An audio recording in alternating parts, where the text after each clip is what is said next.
All right.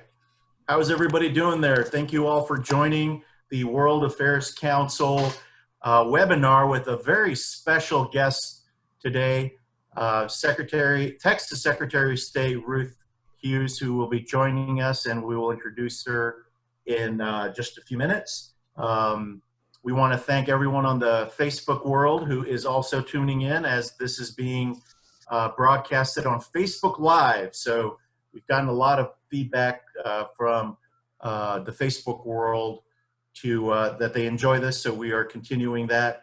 I want to continue to say throughout this and through the end, I will repeat that the University of Incarnate Word is hosting this this webinar. They have agreed to sponsor our events for the month of June, and they're and also a little bit of May, as we're doing these webinars online. Before I make the introductions and have my friend Jorge Canavati, who is our special guest moderator, speak with the Secretary, I do want to thank our board members for the World Affairs Council. If you don't know about the World Affairs Council, I know we have a lot of new people, especially on Facebook Live, who tune in.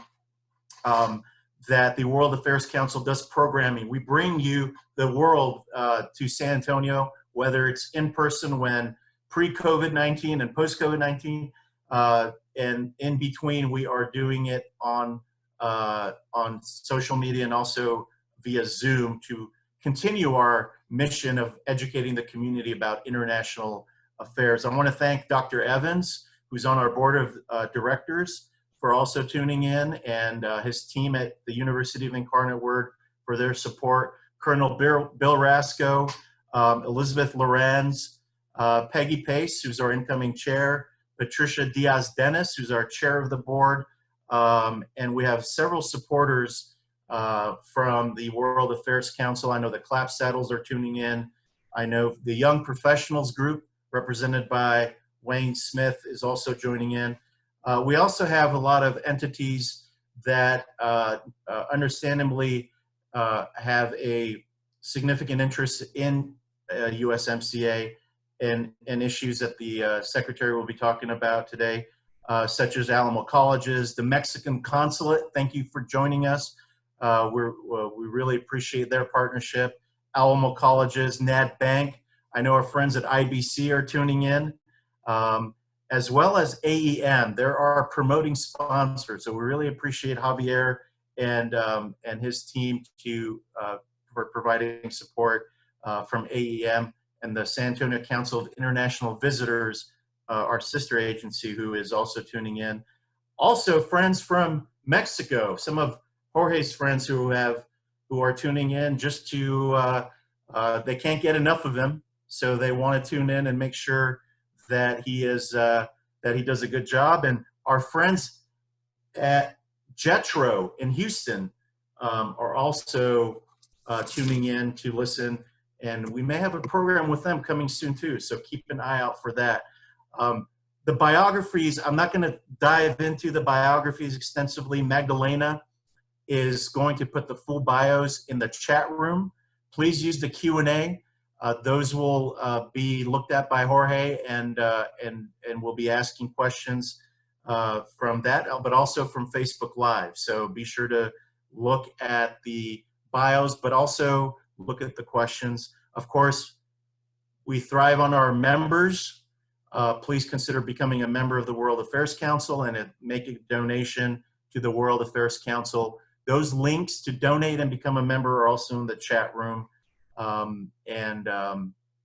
So please take advantage of that. Jorge Canavati is someone who I've met recently since I've become involved with the World Affairs Council, and he's a dynamic person. He's very funny. He's very knowledgeable, very smart, and I'm reading everything he told me. So I just wanted to make sure I get everything in there, Jorge. But he's very involved in the community. Whether it's on different committees or the boards and the Hispanic Chamber and SAMFCO and others. But all in all, he's a really genuinely good guy, and I'm really thankful that he is moderating this. Secretary of State Ruth Hughs is the 113th Secretary of State. She's known as the Chief Elections Officer. She's a senior advisor and liaison to the governor of Texas for border and Mexican issues. She's also the Chief International Protocol Officer as well for the state of Texas. She's a product of UT and Rutgers for law school. Maybe Jorge could ask about that. Why going to Rutgers? That's an interesting choice. But she's also a Longhorn. So we really appreciate the Secretary of State. I know there's a lot going on. She's very busy, but the members and the board and the supporters of the World Affairs Council appreciate all the work that you do in the state of Texas and all over the world. And we're thankful that you're taking the time to be with us today. Jorge, if you could start, and we really appreciate y'all, and I will see you at the end of this broadcast, but please enjoy and ask questions in the Q&A section. Thank you so much. Armand, thank you so much, my friend. It's always a privilege to be here with you and with all our friends listening in today on this very interesting topic. Madam Secretary, always good to see you. Welcome. So let's begin.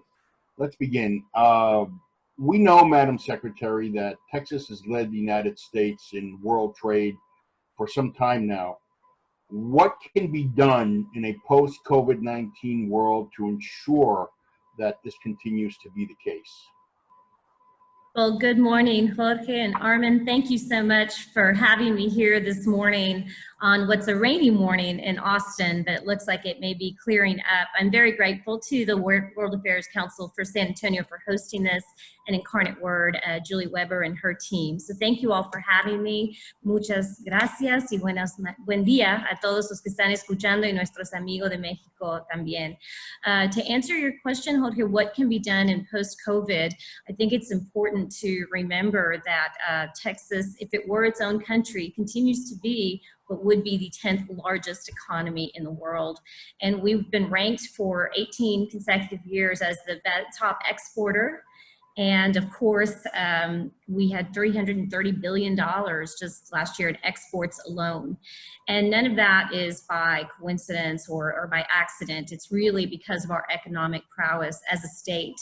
And so what we have done to stand out in that respect, and we've done it with all of our partners in the private sector, such as yourselves and so many others, is that we've made Texas a business-friendly state. And we continue to focus on having reasonable regulations and low taxes.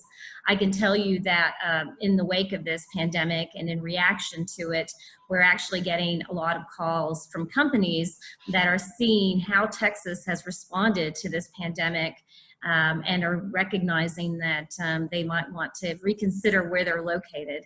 So I think that is just an example of how we're going to continue to forge ahead, is that we're very business friendly. And so while we're monitoring closely the health aspects, the governor has made the health and public safety the #1 priority, but there also hasn't been an overreaction. There's been a very measured and gradual response to the pandemic. And I think that post-COVID, maintaining that business-friendly relationship that we have. His strike force, for example, is made up of many private sector employers as well as state agencies. So having the experts at the table, having the stakeholders at the table is something that in Texas we value and we will continue to value, and helps us to make the best decisions that will help us to forge forward both here in Texas and also with our international partners. Very good. Thank you, Madam Secretary. Speaking of international partners, regional alliances have always been important to trade, always. Texas's partnerships with Mexico and Canada serve as examples of regional success stories that have come as a result of NAFTA, and which will hopefully continue with the USMCA. Can you share your thoughts on this, please?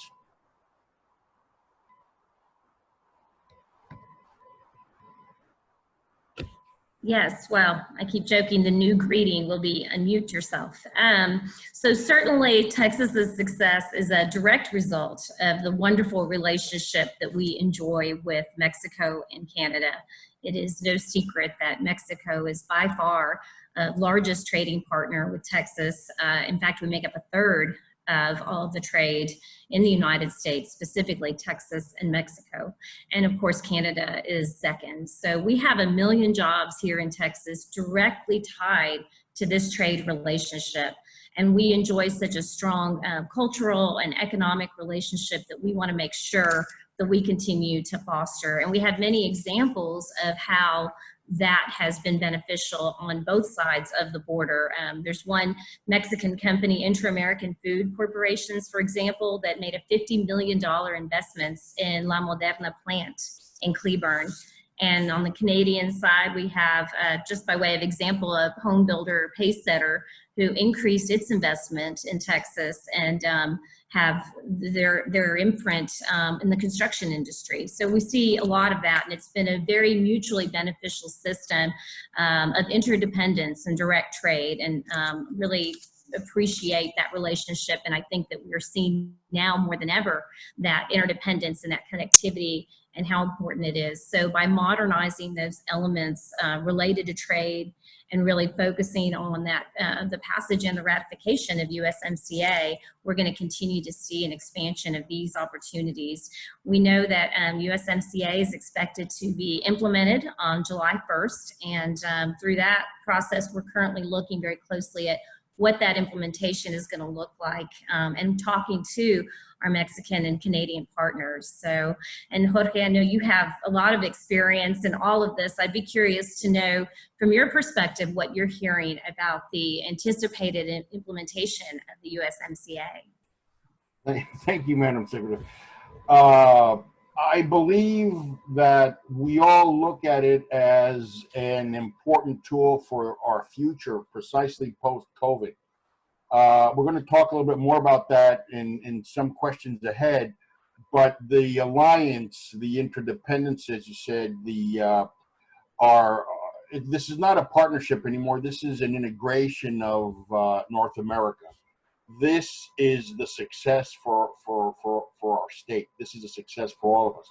It is now a region, the North America region. It is a region to compete with other countries. It is a region to sell our expertise, our goods and services to other countries. The days of I'll sell you a TV, you sell me a refrigerator are gone. This is the regional expertise between Texas, Mexico, and Canada. To compete, one, and secondly, to sell goods. You can't sell goods unless you buy goods from other areas as well. So this is where it's going, and this is why I think our region will come back from COVID very quickly because of this, the North America Alliance. Jorge, I'll mention, you may recall we had the opportunity, of course, we were in Mexico City together for a trade mission, and someone during that shared something I always remember, which is that we aren't just neighbors with Mexico, we're roommates. And what happens in one area certainly impacts very much, very directly and personally the other side. To your point, I agree that it really is a coming together that is incredibly important, and if anything, will hopefully be strengthened by this pandemic. So. Absolutely, absolutely. With this said, Madam Secretary, and with our North America region, the big issue is the big, I guess, gorilla in the room is the trade war with China that has and will continue to affect Texas exporters. So if we take the formula of our North America region, which is we can very possibly be very, I guess, a strong alliance against the effects of the trade war with China, which is affecting, as I mentioned, Texas exporters today, especially in the agricultural area.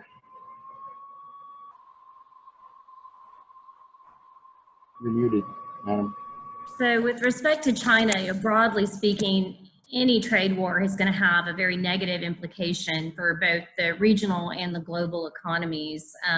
So we've seen in practice the impact of these tariffs and how they can really threaten the future for economic growth and have a lot of unintended negative consequences for industries and regions, and not only in Texas, but across the country. So when we have world leaders threatening or simply talking about imposing tariffs, they certainly create a lot of uncertainty that disturbs our markets and really damages prices that are otherwise determined by free trade. And so in some cases, it's important to reduce bilateral deficits, important to really look at how many Texas companies have their operations spread across the globe and any barriers that they have to imports that can severely hinder their domestic production. But in the particular case of China and Texas agricultural trade, when the U.S. enacts a tariff on a Chinese product.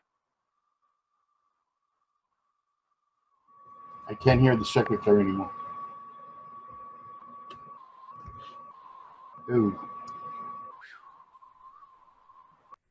You got muted there. Can you hear me now? Yes, ma'am. Okay. I'm not sure where I cut off, but with respect to China and Texas specifically, we see the greatest impact in agricultural goods with Chinese products. And so that is something that we have expressed to our federal government, you know, the importance of really managing the discussions and sometimes the unintended consequences of discussions that happen around trade. But we have $1 billion of exports in the form of agricultural products to China, 46% in cotton, and of course we have beef, veal, wheat, many other products. And so particularly in that area of agriculture, we see the greatest impact to Texas. And so we're trying to make sure that the federal government and Governor Abbott is very much aware of the issues and follows them and tries to express upon our federal government the importance of the relationship and the discussions regarding trade wars and how they impact our economy here in Texas. I agree. It also can affect confidence in foreign direct investment. As an example, one of the largest industrial investments from China is precisely in Corpus Christi that manufacture pipe. This is also important, you know, because that itself, that pipe is exported to other countries of the world. So we have the linkage to foreign direct investment as well. Binational shared production is, in fact, this is an important topic for me, is a supply chain phenomena that has taken place in our region when large manufacturing happens. Case in point is the Toyota Texas plant in San Antonio, the many automotive plants in Mexico. And as an example, strategic supply chain logistics has developed because of these automotive plants. Do you think these type of investments would be considered a detonator for healthy regional trade? Well, can you hear me? Yes, ma'am. Okay, wonderful. Thank you. You know, we know over the last 20 years since the implementation of NAFTA that we have seen binational shared production grow in an exponential way. So even though, to your point earlier, you may have a final product like a car that comes from a U.S. plant, I know most people in this call are familiar with the fact that 40 or 50% of that vehicle may very well have been assembled in Mexico. So those automotive parts traveling back and forth in a process where there's large components of a vehicle, whether it's an engine or a transmission that can be built in Mexico or Canada, these are very healthy investments for regional trade. And we've seen since the implementation of NAFTA, employment in the Mexico and Texas border increased by 86%. Our cross-border commerce supports more than 2.8 million jobs on both sides of the border. And so that value of that economic relationship between Texas and Mexico is estimated at more than $200 billion in 2019 alone. And so that's a very significant part of our cross-border trade, is that constant flow of the supply chains back and forth with Mexico and the United States, and in some cases Canada as well, that really feeds industries at all levels. So we expect to continue to see these types of investments happen and benefiting the border area and the rest of the state as we get new suppliers, plants that are small and big companies that are often needed, and kind of continuing that relationship where you have that real integration across the border, and you have that growth that we have enjoyed and that we expect to continue to enjoy now with USMCA and the implementation and the modernization, if you will, really of NAFTA. So we're expecting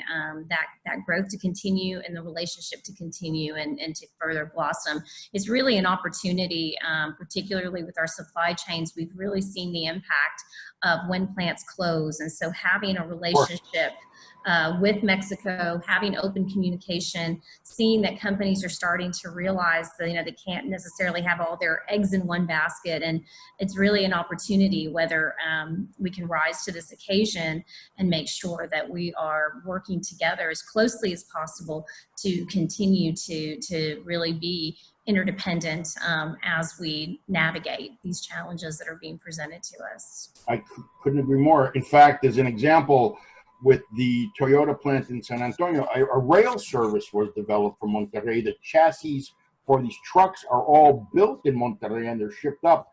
I lived through various air cargo services that have been developed through the San Antonio National Airport, Port San Antonio, for auto parts, and the suppliers, tier 2, tier 3. So the impact of one auto plant, advanced manufacturing, no matter where it is, if it's in Texas, if it's in Mexico, even in another state, it will impact our state and our regional alliance with Mexico. And this takes me to a remark regarding aerospace. You know, another part of advanced manufacturing. Mexico is very sophisticated in aerospace. Texas, ni se diga. And we've been promoting for some time alliances between the Mexico aerospace companies, the Texas aerospace companies, to bid on projects together in other parts of the world. I think Baja and California do this now. Mexico aerospace companies are suppliers to defense contractors in the U.S. This tells you the sophistication of our alliance. And once again, it's the Alliance of North America, where we bring together aerospace expertise in both Texas and Mexico. Yes, let's go compete for aerospace contracts elsewhere in the world as a team. And this is my vision. This is what I see as our North America integration. With that said, let's move over a little bit into an area that we're much involved in, of course, energy. We know that U.S. energy companies have access to diverse infrastructure and transportation networks in Texas for their exports, such as the Port of Corpus Christi, other ports as well.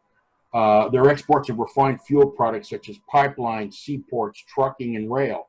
These energy companies supply refined fuels to other manufacturing industrial markets such as Mexico.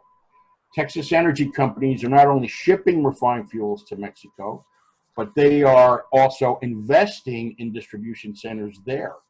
Clearly, the supply chains in our region are integrated in a very symbiotic fashion, as we mentioned earlier. Can you expand a little bit on this, please?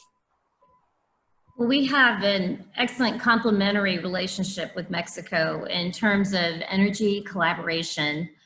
Texas has an excess of clean natural gas, and that natural gas can be a benefit to Mexico. Natural gas powers more than half of Mexico's energy use and even more of its electricity. And we know that Mexico consumes more natural gas than it produces. So we have new pipeline projects and other projects that can really provide Mexico an abundant supply of natural gas by safely transporting it from our oversupplied Texas to Mexican power plants and manufacturers. And we can collaborate with Mexico in not only delivering natural gas and other fuels, but also helping them build the infrastructure that's needed to really increase Mexico's storage capacity. But we have to be aware that Mexico's current administration declared its goals as it relates to the energy industry and seems to, in some ways, want to go it alone in terms of energy infrastructure by increasing Pemex's capacity to produce. So we certainly understand we need to be respectful of those goals. And as the USMCA begins its implementation, business is going to start opening up and growing again, and they're going to need larger capacity rather soon. But we have a good relationship with Mexico, and I'm sure we're going to find the proper way to expand our collaboration in the energy markets organically. But I will say, on the other side of things, if Mexico does take action that seems harmful towards the U.S.-Mexico relationship, it is going to be important that we respectfully communicate our concern to leadership and look for ways to resolve the issue. I'm very grateful to our partners in Mexico. The consul generals here in Texas have been wonderful in supporting and assisting with that relationship with the federal government in Mexico. And I'll share that, in the summer of 2019, when President López Obrador was just coming into power, the Mexican government had started to revise certain contracts that were involving other agreements that had already been put in place regarding some pipelines that were going to mutually benefit Mexico and Texas. At that time, last summer, Governor Abbott sent a letter to the president respectfully requesting a prompt review of the situation and emphasizing the real potential for greater collaboration in the region. And I'm happy to say that it was considered and that issue was resolved. And I think that's just another example of working respectfully and collaboratively with our partners and continuing that open line of communications so that we can resolve these issues when they come up. And I know you started to mention it in the beginning, but I'd love to hear more in terms of where you think that infrastructure investments should be from your perspective, as in terms of what are the best things that we should be looking at. I know we're working hard on with our textile partners on some infrastructure projects, but there are always areas of infrastructure with energy and otherwise that we need to look at where we're going to put our investments, and love to hear your thoughts on it as well, Jorge. Oh, thank you. You're putting too much stock in me, ma'am, but thank you. I think we should continue to, well, and actually, as I mentioned earlier, in the pipeline, in the rail, and in the seaports. And again, we're going to give an example of the Port of Corpus Christi, which is in a prime location. We have the maritime end of it. We have unit trains, which are about 100 rail cars a week, various unit trains a week leaving to Mexico for supply of refined fuels. We have the pipelines coming out of the Port of Corpus Christi. I see. So if you really look at it, this multi-modal transportation of refined energy products to not only Mexico but to the world from South Texas is very, very important. The distribution is important to get the product from the wells to the refining capacity at the ports. Is very important, and to make it efficient. As you mentioned earlier, of course, we applaud Mexico developing its refining. We support that. The market will come back, will continue to grow. And as I said many times, it is such a large market between Mexico's own production plus imports from Texas. There'll be a very good business for both of us. Right now, if you look at it in the sense of trade, and I tell this to my students who are listening in, by the way, from Monterrey right now, the inexpensive gas from Texas to the industrial base, in this example, Monterrey, we're supplying this gas to these manufacturing facilities that assemble, manufacture products, and ship to the world. Case in point, again, is the plant that produces the chassis for the Toyota trucks in Texas. So this is how the integration works. Texas supplies inexpensive gas, Mexico manufactures and ships to the world. That, in my mind, is exactly the example we should give of integration, and support, of course, the efforts what Mexico is doing for their own production. respecting, of course, our partnership. So those, in this regard, is there anything else you wish to mention, Madam Secretary, before we move on? You're still muted? No? All right. All right, so next question. Organizations such as the Texas Economic Development Corporation are key to economic success of Texas. As a state, what steps can we take to increase foreign direct investment in Texas? Thank you. I apologize. I was muted earlier. I think my husband would really like to have this kind of a system. Apparently the host muted me. No, it's fine. I said, oh, I touched the delicate subject. She's just smiling.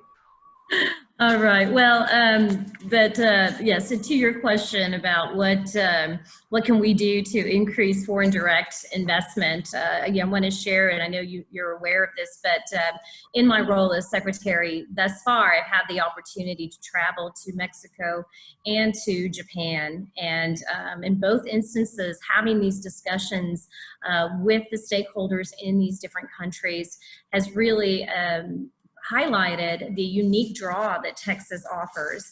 And it's interesting, I think we know that we are such a value proposition that in many instances people think of other states in the East and the West when they think about investing in the United States. And so the fact that we're able to spread that message and that we're able to show by example what Texas offers in a wide range of industries, we have wonderful resources and we have a great talent pipeline. And so continuing to share that message is really helping us with foreign investors that are seeing what Texas offers and that government in Texas does not get in your way. We certainly always focus on staying out of the way of business and making sure that they're able to succeed. And so that is being seen, as I mentioned in the beginning. We're getting a lot of calls from companies that are very interested in revisiting where they do business. And I think that we're going to see a lot of investment come from the response that we have had to this pandemic. We also stand out because we know as a state we have some of the best cities in the country to live in. And so between that and our workforce and the emphasis that we put on training our workforce, the educational opportunities that we have available to make sure that we guide students towards careers that are in high demand so that we can meet the needs of our growing economy. Those are things we focus on that are really a recipe for success. We're going to continue to work collaboratively with our businesses, our chambers, our development corporations, our educational institutions. I think that as big as Texas is, we tend to be small in the sense that we work together and we come together to work for the better of Texans. And so that's something we're going to continue to do, working closely with the TEDC, with the Governor's Economic Development and Tourism Department, and as I mentioned, with all of our local and state and private leaders so that we can make sure we continue to forge ahead and continue to support investment here in our great state. Absolutely. We appreciate you so much. I appreciate you. Yeah, thank you, Madam. I will say it, my friend. Yes, Madam Secretary, but it is time for Q&A. And we have an interesting question from we have an interesting question from the Mexico Air Force, from Major Alejandro Diz, with whom we've collaborated very much in FAMEX, which is the largest aerospace and air show in Latin America, which is based in the Santa Lucia Air Base in Mexico City. And he's asking a specific, actually close to Mexico City, he's asking a specific question, which is regarding the trip we did in October. He says, during your trip to Mexico City, you had the opportunity to know about the Mexican Aerobase Industries, which is the sixth supplier to the U.S. Next year, from April 21 to 24, 2021, will be FAMEX, which is the Mexico Aerospace and Air Show. It says, do you consider San Antonio's planning to have a pavilion in order to increase the sector between both, or the interest in the sectors between both countries and both cities of San Antonio and Monterrey, Mexico. This is his question. And I missed the last part. What we consider what? What he's saying is, how can we increase the cooperation between both Texas and Mexico, and specifically San Antonio and Monterrey, in the aerospace sector? This is his question. Sure. Well, I think that there's already, fortunately, an excellent relationship of communication, and we can continue to foster that through meetings, if not in person, then at least through mediums such as this, to make sure that we promote and get the word out. There's an incredible interest in this industry. It's highly important to both countries. And so I think just putting awareness out there is going to be enough to really draw the attention needed. And I think it's very important to work with the local city, state, and partners that I mentioned earlier for mutual collaboration and benefit. I agree. I need to clarify on Major Deese's email that the state of Texas in itself, the state of Texas, already participates in this airfare.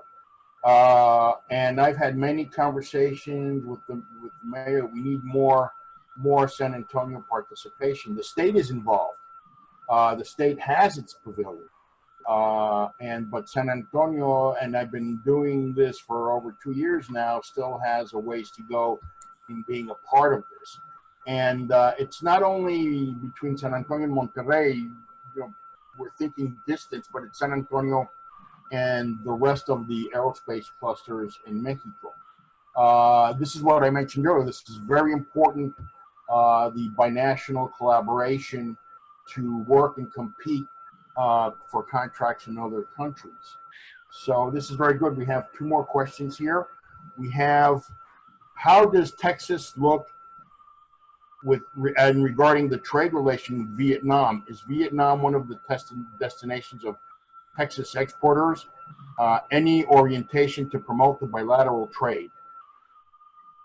Well, we are interested in promoting bilateral trade with all of our international trade partners. In fact, I recently signed a proclamation recognizing the friendship between Vietnam and Texas. So we have an import and export relationship, and we are always looking for ways to increase our relationships with our international partners.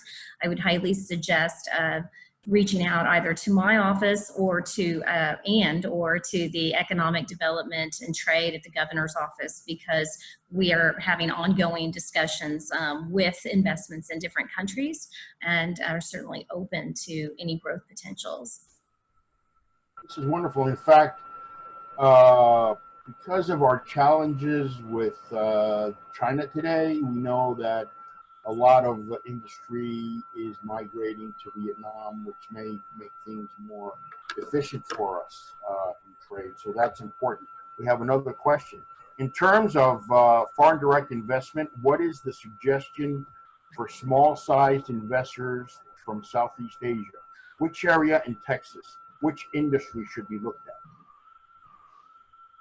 Well, Texas is unique in that it is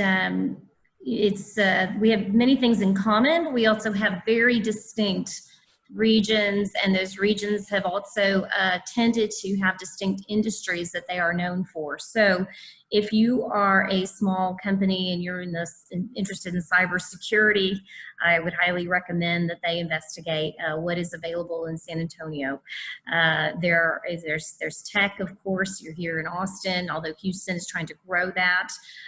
Oil and gas. I mean, there are many different areas, and all of them have their own specific regional ties in many respects, or regional draws. So Texas has a lot to offer. I would suggest, if you're a small company, to reach out to the governor's office and to my office in terms of being matched with what it is you're offering and what regions might be able to best provide those opportunities for you that you are looking for. So we have lots of information available on the website, and also the team at the Governor's Economic Development Tourism that can really point people to directions in terms of industries and regions and what they're interested in. And for a small business, there are many resources the state offers, whether it's through the Workforce Commission to help with training and getting the skilled workforce that you need, or whether it's through the government or even just the local entities. If you know what area you're interested in being in, working with our economic development teams and our chambers across the state will be very beneficial. So it's kind of a broad question in terms of where do you land in Texas, but there are lots of ways that you could better define that depending on what it is you're offering and what it is you're looking for to make the best match. Whatever it may be, Texas has it to offer. I agree, and I will add, if I may, the air cargo connections with Asia. Let's just disappear COVID for a little bit. The air cargo connections with Asia are just outstanding. I mean, not even to mention the seaports. We spoke about Corpus and the energy, but of course, our great container port, the Port of Houston, which is where I started my career in the early 90s. The Port of Houston has extraordinary connections, maritime trade-wise. So, and we are very well connected. And one partner that we need to mention with our Asia trade is the Panama Canal. The Panama Canal plays an important role in all water, as well as the U.S. railroads that do intermodal connections with the West Coast seaports of the United States into our state. My point, Texas is extraordinarily well connected in international trade, have no doubt. And I don't get paid by the secretary. Maybe you should. You're such a great spokesperson for our state. So thank you. Resume is on your desk in the morning. Thank you. Thank you. We appreciate you very much, Secretary Hughs. So wonderful to see you, to have you with us. And we will be continue talking. We'll be in touch as always. And the floor is back to Armand right now. Do we have more questions here coming? Do I see something before we go back to Armand?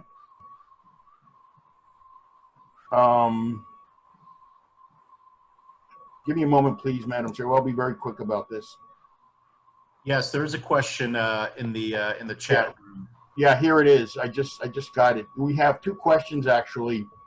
They would like to know the Secretary's opinion about political. No, that's not. I'm sorry. No, it's hello, Honorable Secretary. My question would be if you have any advice to give to the business people doing business in Mexico and the U.S. to increase the opportunities between Texas and Mexico.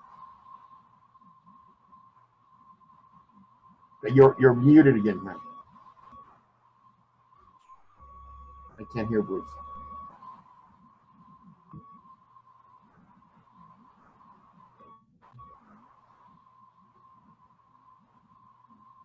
Okay. Can you hear Ruth? No,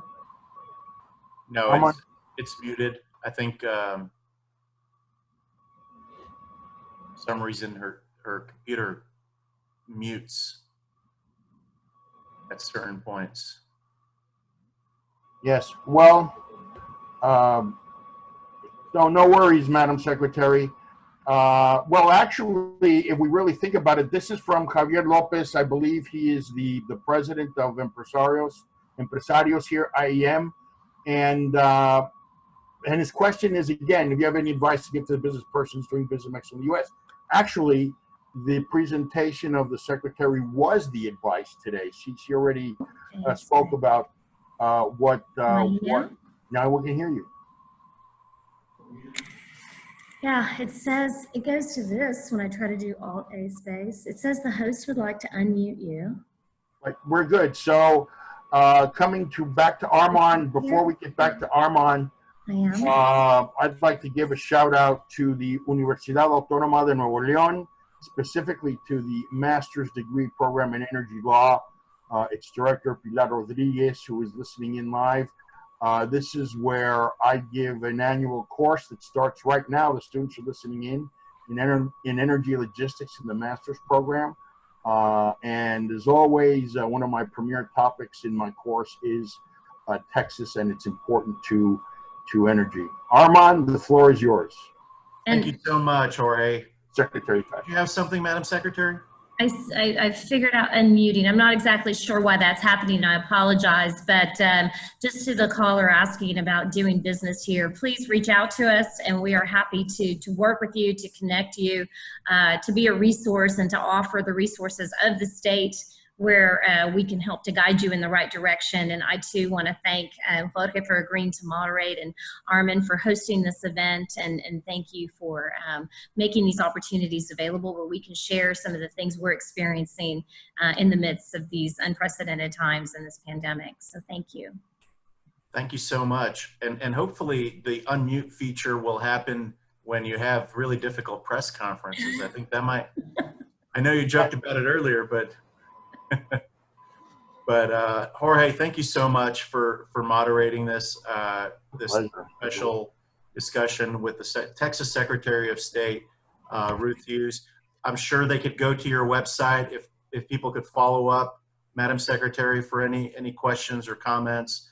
I know your team has been very gracious. You know, they always say if you want to look how a leader is doing, look at their employees, and working with Cami, David, Corey, and Stephen has been phenomenal, and you've got some great people there. And I think David's from here, if I'm not mistaken. So definitely some San Antonio connections. So is Corey. What's that?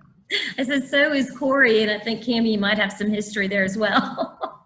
Well, there we go. You're welcome back when we have in-person events to an event from the World Affairs Council. Our doors are always open for you. But thank you to them for helping to not only to respond very quickly during these times, but also to make this happen. Really appreciate your team, Madam Secretary. I want to thank Julie Weber on our board of directors and the team at UIW, University of Incarnate Word. We talked to them. Our Zoom subscription was running out, and I was talking to Julie about it, and we came up with a creative way to have them sponsor the World Affairs Council for the month of June. So we appreciate UIW's support. We'll be having some additional programs coming up this month. AEM, our promoting sponsor, thank you, Javier and your team. I know the Global Chamber is watching, so thank you to them. And I know Jorge is the incoming president of that organization. So Chris and your team, thank you. We look forward to working with you in the year to come. Did you have something to add, Jorge? No, it's I just wanted to clarify, it's the incoming chair because Chris is the president. That's right. That's right. Unless I want to get him out, but I don't want to do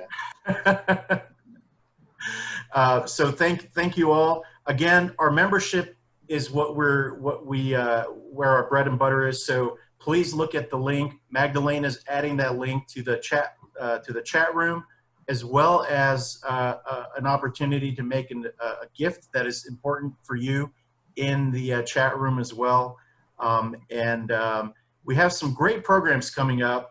On June the 5th, we will have a panel of Peace Corps alumni with Mayor Hardberger as the moderator. So, and that's going to be very interesting from perspectives of 3 different people from different countries who will share their experience. And of course, Mayor Hardberger worked for the Peace Corps in DC years ago. We also have a special Instagram Live next week. Details to follow, but it's from a youth council for the UN. He's going to be streaming in live from Ghana.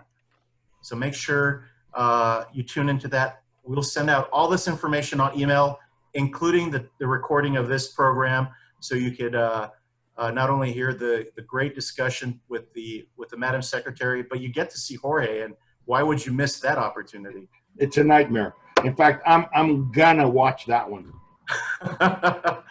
Thank you to all to our board, to our supporters, and to the Facebook world for tuning in and for your questions. Jorge, Madam Secretary, thank you so much again, and we're ready to sign off. Thank you.